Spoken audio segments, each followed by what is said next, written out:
দেশে বাড়ছে করোনা সংক্রমণ, তবে নতুন দুটি ধরন নিয়ে কিছুটা শঙ্কার কথা বলছেন বিশেষজ্ঞরা। তারা বলছেন নতুন এই ধরন মানুষের শরীরের প্রতিরোধ ক্ষমতা ভেঙে ফেলতে পারে। এদের সংক্রমণের মাত্রাও বেশি। এমন অবস্থায় এখনই সতর্ক হওয়ার পরামর্শ দিচ্ছেন তারা। বলছেন বিদেশ ভ্রমণের ক্ষেত্রে থাকতে হবে বাড়তি সতর্ক, মানতে হবে স্বাস্থ্যবিধি। মাজহারুল ইসলামের রিপোর্ট।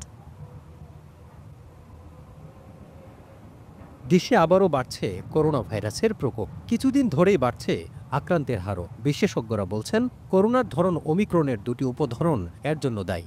নতুন এই দুটি করোনার সাব ভেরিয়েন্ট দ্রুত ছড়িয়ে পড়ছে, ফলে বাড়ছে সংক্রমণের হার।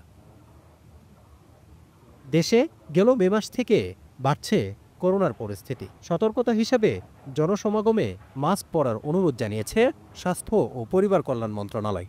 ঈদের ট্রেনের ফিরতি যাত্রায় যাত্রীদের মাস্ক পরাসহ স্বাস্থ্যবিধি মেনে চলার পরামর্শ দেওয়া হয়েছে। বান্ডেল থাকলে প্রতি সেনমানিতে টাকা বাঁচবে। বিকাশ সেনমানি বান্ডেল কিনে জিতুন প্রতি লেনদেনে। বিশেষজ্ঞরা বলছেন কয়েক বছর ধরে মানব শরীরে করোনার প্রতিরোধ ক্ষমতা গড়ে উঠেছে, তবে নতুন দুটি ধরন সেই প্রতিরোধ ক্ষমতা ভেঙে দিতে সক্ষম। নতুন ধরনের ভেরিয়েন্টের রিপোর্ট হয়েছে। এর মধ্যে ইম্পর্টেন্ট হচ্ছে NB1.8.1 এবং LF.7। অবিরত বিভিন্ন ধরনের মিউটেশনের ফলে এই স্ট্রেইনগুলির একটা সক্ষমতা অর্জন করেছে যে এটি খুব দ্রুত আমাদের ছড়িয়ে পড়ছে, এবং এতে যে ধরনের প্রতিরোধ ক্ষমতা আমাদের মধ্যে ছিল সেই প্রতিরোধ ক্ষমতাকে সে ভেঙে ফেলতে পারে। তবে আতঙ্কিত না হয়ে সতর্ক থাকার পাশাপাশি বিদেশ ভ্রমণের ক্ষেত্রে বাড়তি সতর্ক থাকার কথাও বলছেন বিশেষজ্ঞরা। তারা বলছেন কেউ বিদেশ থেকে এলে তার স্ক্রিনিং প্রয়োজন। এ ব্যাপারে জনসচেতনতা প্রয়োজন। পাশাপাশি যারা আন্তর্জাতিক ভ্রমণে যাবেন তাদের জন্য যথেষ্ট সতর্ক থাকতে হবে। যখন তারা দেশে ফিরে আসবে, পয়েন্ট অফ এন্ট্রিগুলোতে তাদের স্ক্রিনিং প্রয়োজন। 2020 সালের 8 মার্চ দেশে প্রথম করোনা শনাক্ত হয়, যাতে আক্রান্ত হয় 20 লাখের অধিক মানুষ, মৃত্যু হয় 30,000-এর বেশি মানুষের। মাজহারুল ইসলাম, নিউজ 24, ঢাকা। সাম্প্রতিক সময়ে করোনা পরিস্থিতি কিছুটা জটিল হয়ে উঠেছে। করোনার সংখ্যাটা অনেকটা বেড়ে গেছে। করোনা আক্রান্ত রোগীর সংখ্যা কিছুটা বেড়েছে।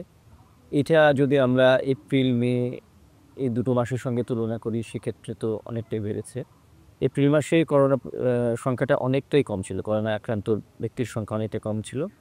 আমরা দেখতে পাচ্ছি যে আমরা যাদের করোনার এই যে অভিজ্ঞতাটা আছে, মহামারীর যে অভিজ্ঞতা আছে, 3টা বছর ধরে যেটা দাপিয়ে বেড়েছে সারা বিশ্বময়, তাদের কাছে এই সংখ্যাটা তেমন কোনো কিছুই না। কিন্তু যেটা কিনা একদম মানে প্রায় চলেই গিয়েছিল আমাদের, কি বলবো, যে আমাদের আর ভাবনা চিন্তার মধ্যেই ছিল না, সেটা আবার নতুন করে একটা চিন্তার জায়গা তৈরি করে দিয়েছে।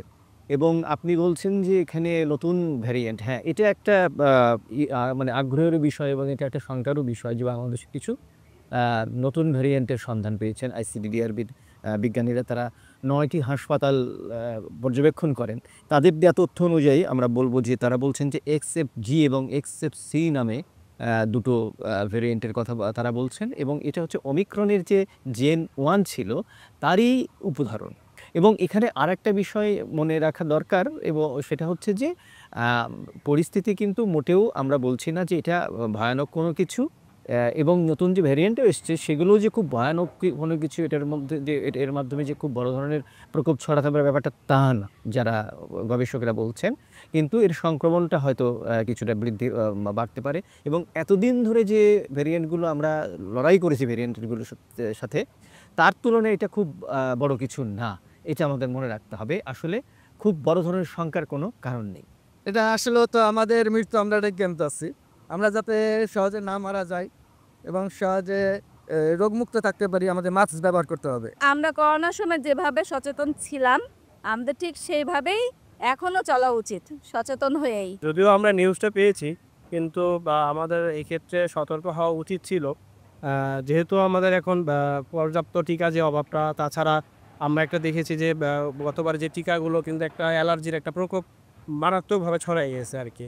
তো সেক্ষেত্রে আমাদের উচিত বা নতুন কোনো এই ভ্যারিয়েন্ট অনুযায়ী যে টিকাগুলো প্রয়োজন, এগুলো একটা প্রয়োগ করা। আর অবশ্যই এক্ষেত্রে সামাজিক দূরত্ব বা মাস্ক যেটাই বলেন না কেন, এই ক্ষেত্রে আমাদের অবশ্যই এটা পালন করা উচিত। আমরা ঢাকার ৩টা সরকারি হাসপাতালে গতকাল খোঁজ নিয়েছি এবং সেখানে আমরা দেখেছি যে তাদের কারোরই কিন্তু করোনার কিটগুলো নেই, করোনা পরীক্ষার কিটগুলো নেই। এটা কেন নেই? এটা খুব স্বাভাবিকভাবেই যে দীর্ঘদিন ধরে একটা অসুখের তেমন কোনো রোগী আসছে না, চিকিৎসকেরা আমাদের বলেছেন। তো সেক্ষেত্রে তারা রাখছেনও না। কিন্তু অন্তত মাসখানেক ধরে বৃদ্ধির ক্ষেত্রে হয়তোবা রাখতে হতো।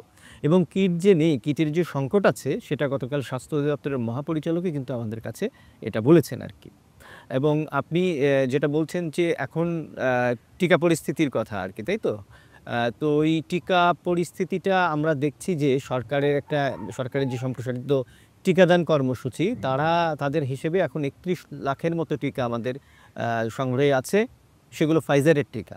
এবং এই টিকাগুলোর মধ্যে ইতিমধ্যে ১৭ লক্ষ টিকা দেশের বিভিন্ন জেলায় ইতিমধ্যে পাঠিয়ে দেয়া হয়েছে। তো এর অর্থ হচ্ছে যে এই যে টিকাগুলো ১৭ লক্ষ যে টিকা পাঠিয়ে দেয়া হয়েছে, আগামী ৬ আগস্টের মধ্যে কিন্তু এগুলোর কার্যকারিতা শেষ হয়ে যাবে। মানে ৭০ দিনের বেশি কিন্তু এগুলো বাইরে রাখা যায় না। তো সেক্ষেত্রে আমাদের হাতে আছে আসলে ১৪ লক্ষ টিকা। তো এইটা আসলে খুব বড় সংগ্রহ না, ভালো সংগ্রহ না। এখন টিকা মানে যারা জনস্বাস্থ্য বিশারদ তারা কিন্তু বলছেন যে ৩টা শ্রেণীর কথা সুনির্দিষ্টভাবে। একটা হচ্ছে যে যারা বয়স্ক, যাদের নানা ধরনের অসুখ আছে, ডায়াবেটিস, কিডনির অসুখ বা ক্যান্সার আক্রান্ত রোগী, পার্শ্ব অসুখ যেগুলো আছে আরকি তারা। তারপরে হচ্ছেন যে অন্তঃসত্ত্বা নারী, এই ধরনের ভালনারেবল গ্রুপ যেগুলো গ্রুপে যারা আছেন তাদের জন্য কিন্তু এখন টিকাটা দেওয়া জরুরি। তারা যদি টিকার সমস্ত সবগুলো দিয়েও ফেলেন তারপরেও তাদের দিতে হতে পারে। এমন অনেকেই বলছেন যে আমরা যারা ৬ মাসের বেশি টিকা আমাদের মেয়াদ শেষ হয়ে গেছে, যারা ৬ মাসের আগে দিয়েছি তারাও তাদেরও টিকা নেওয়ার দরকার হতে পারে। হ্যাঁ, আমরা মারা যাওয়ার কথাটা বলি, গত বৃহস্পতিবার কিন্তু করোনায় একজন মারা গেছেন। এটা বেশ কয়েকদিন পর মারা গেলেন এবং তারপর থেকেই এটা নিয়ে একটু জোরে সোরে আলোচনা হচ্ছে। এবং আমরা দেখেছি যে সরকারের যে স্বাস্থ্য বাতায়নের কল সেন্টার যেটা আছে সেখানেও কিন্তু এখন করোনা সংক্রান্ত অনেক কল তারা গ্রহণ করছেন বা মানুষের এই নিয়ে উদ্বেগ আছে আরকি। আর যেটা বললেন যে এখন স্বাস্থ্যবিধি পালনের যে বিষয়টা, করোনার সময় আমাদের কিছু ভালো অভ্যাস গড়ে উঠেছিল। যার মধ্যে আমরা দেখেছিলাম হাত ধোয়া, তারপরে একটা ডিসটেন্স রাখা, একটা দূরত্ব রাখা মানুষের সাথে, তারপরে মাস্ক পরা। তো এখন আবার আমাদের আসলে এই জায়গাগুলোতে ফিরতে হবে এবং ইতিমধ্যেই স্বাস্থ্য অধিদপ্তর, আপনারা জানেন যে স্বাস্থ্য অধিদপ্তর ইতিমধ্যে একটা বার্তাও দিয়েছে, একটা বিজ্ঞপ্তিও দিয়েছে যে বিশেষ করে যারা ঈদে বাড়ি ফিরছেন, ঢাকায় ফিরছেন, তাদেরকে ট্রেনে অন্ততপক্ষে মাস্ক পরে আসার জন্য তারা বলেছেন। এটা একটা সতর্ক বার্তা এবং আমাদের আসলে এগুলো এখন পড়া উচিত। কারণ এপ্রিল মাস থেকেই তো এখন ইনফ্লুয়েঞ্জার সময় শুরু হয়ে যায় এবং সেটার এখন একটা পিক চলছে বলা যায়। তো সেক্ষেত্রে এই সাবধানতাগুলো আসলে নিতে হবে। ভারতে যে এখন করোনা ছড়াচ্ছে এবং বেশ বড় আকারেই কিন্তু এখন ছড়াচ্ছে এবং সেখানে একটা নতুন ধরন সম্প্রতি শনাক্ত হয়েছে। এটা হচ্ছে NB 1.8.1 এবং বিশ্ব স্বাস্থ্য সংস্থা বলছে যে এটা খুব এটা খুব মারাত্মক না হলেও এর এর বিস্তারের ক্ষমতা বা সংক্রমণের ক্ষমতাটা কিন্তু অনেকটাই বেশি। তো সেটা কিন্তু আমাদের জন্য একটা ভীতির কারণ। ভীতির কারণ এই জন্য যে আমরা আগেও দেখেছি যে ভারতে সাধারণত করোনার যে ভ্যারিয়েন্টটা ডমিনেন্ট হয়ে যায়, যে ভ্যারিয়েন্ট বেশি ছড়ায়, কালক্রমে এবং খুব অল্প দিনের মধ্যে সেটা আমাদের দেশেও চলে আসে। এটা খুব স্বাভাবিক, আমাদের একটা দীর্ঘ সীমান্ত আছে এবং যোগাযোগ আছে। এটা তো স্বাভাবিকভাবেই চলে আসে। আরেক ধাপ বাড়ছে করোনার ঝুঁকি। এমন অবস্থায় দক্ষিণ এশিয়ার বিভিন্ন দেশে করোনার সংক্রমণ বাড়তে থাকায় বাংলাদেশে বাড়তি সতর্কতা জোরদার করা হয়েছে। সরকার সবাইকে স্বাস্থ্যবিধি মেনে চলতে পরামর্শ দিলেও কারোর মধ্যে নেই সেই সতর্কতা। জনস্বাস্থ্য বিশেষজ্ঞরা বলছেন প্রতিরোধ ব্যবস্থা গড়ে তুলতে না পারলে বাড়তে পারে ঝুঁকি। সাকিবুর রহমান রিপোর্টে দেখব বিস্তারিত। ৫ বছর আগে বিশ্বজুড়ে ভয়াবহ রূপ নেয়া করোনা ভাইরাস ফের নতুন রূপে ফিরে আসছে। গত এক সপ্তাহে ১৩৪ জনের নমুনা পরীক্ষায় শনাক্ত হয়েছে ৩৬ জন, আর নতুন করে মারা গেছেন একজন। এমন অবস্থায় প্রতিবেশী দেশ ভারতের বিভিন্ন অঞ্চলে আবারও নতুন করে করোনা ভাইরাসের সংক্রমণ দেখা দেওয়ায় বাংলাদেশ সরকার স্থল, নৌ এবং আন্তর্জাতিক বিমানবন্দরে স্ক্রিনিং সহ স্বাস্থ্য সুরক্ষা ব্যবস্থা নিয়েছে। কিন্তু ঢাকা আন্তর্জাতিক বিমানবন্দরে গিয়ে দেখা যায় কোনো ধরনের ব্যবস্থাই গ্রহণ করা হয়নি। না, কিছুই হয়নি, জাস্ট অ্যাজ ইউজুয়াল আগে যখন যেভাবে আসতেন সেম সব কিছু ঠিক আগের মতোই আছে, কোনো পরিবর্তন নেই বা করোনা ভাইরাসটা কোনো মেনশন হয়নি। না, আমি কোনো সতর্কতা দেখি নাই। কি মনে হয় সতর্কতা কি নেওয়া উচিত?